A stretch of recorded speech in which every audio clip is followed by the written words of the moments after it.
আসসালামু আলাইকুম। আজকে আপনাদের দেখাবো কিভাবে আপনি বিকাশের মাধ্যমে আপনার বিদ্যুৎ বিল পে করবেন। তো সেটার জন্য আমরা প্রথমে বিকাশে চলে আসবো।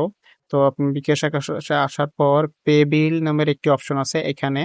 আমরা এখানে ক্লিক করে দেব। এখানে ক্লিক করার পর বিদ্যুৎ নামের একটি অপশন আছে যে এখানে ক্লিক করে দিব। এখানে ক্লিক করার পর দেখেন বিকাশের মাধ্যমে যে কোম্পানির বিদ্যুৎ বিল আপনি পে করতে পারবেন সবগুলো এখানে দেওয়া আছে। তো আপনি যে কোম্পানির বিদ্যুৎ বিল পে করবেন ওইটা ওখান থেকে সিলেক্ট করবেন। তো আমি যেহেতু বিপিডিপি পোস্টপেড বিল, এখানে আরেকটা আপনাদের কথা বলে রাখি, পোস্টপেড আর প্রিপেড এর মধ্যে পার্থক্য হলো প্রিপেড হলো কাট মিটার, যেটা আগে টাকা ঢুকিয়ে তারপর বিদ্যুৎ ব্যবহার করা লাগে। আর পোস্টপেড হলো যেটা এই মাসে ব্যবহার করছেন আগামী মাসে বিল আকারে আসে, ওইটা হলো পোস্টপেড বিল। তো আমি যেহেতু বিপিডিপি পোস্টপেড বিল দিব, তো আমি এখানে ক্লিক করে দিব।